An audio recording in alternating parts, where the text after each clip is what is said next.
Thank you, Mr. President. Mr. President, at the start of this week, I said that the Senate would be focusing on government funding this month. We have a January 30 deadline to get the job done and avoid another government shutdown.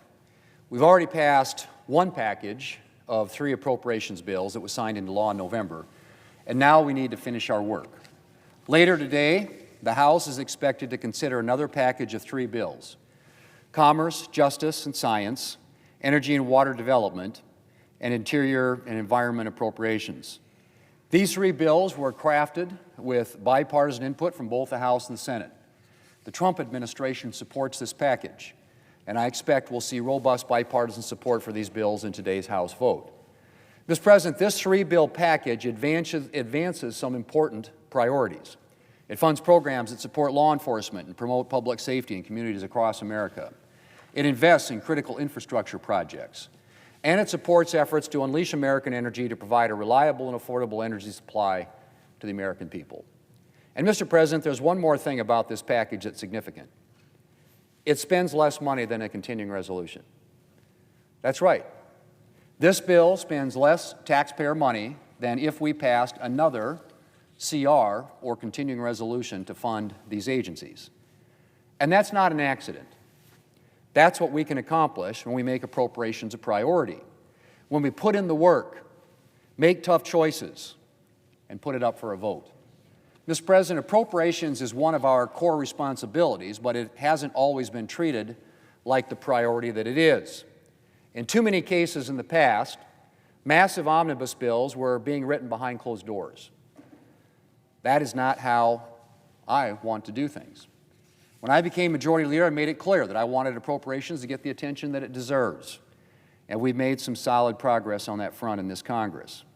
We've considered appropriations bills through regular order and passed 3 Senate appropriations bills before the August work period, something that hadn't been done going back to 2018. We should, Mr. President, be considering bills through regular order, a process that allows all senators an opportunity to make their voice and the voices of their constituents heard. It's not just a better process, it creates a better product, too. Mr. President, when we receive this next package from the House, there's no reason that we can't take it up and pass it quickly here in the Senate. As I said, this bill was written with input from both parties and from both the House and the Senate. It has the backing of the Trump administration. It advances a number of important priorities, and it actually spends less than if we just extended Biden-era spending levels for these same agencies. And once we finish this package, we have more work to do. Appropriations are working to finish the remaining bills for fiscal year 2026. One of those is the defense appropriations bill, which is an especially important priority, to ensure that our military has the funding and certainty it needs to maintain and modernize its capabilities, support Americans serving in uniform, and protect our national security. Mr. President, we don't have time to waste, and it will require cooperation to ensure that we can keep making progress as the end of the month approaches.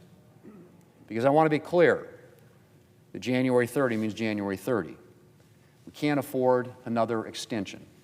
And as soon as we finish, work will begin on the next appropriation cycle, starting with the President's budget request for fiscal year 2027.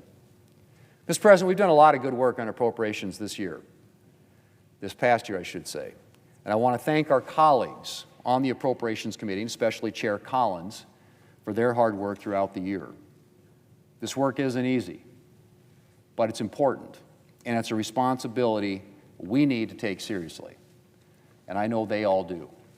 So let's get fiscal year 2026 funding done and keep up the progress as we begin the process for fiscal year 2027.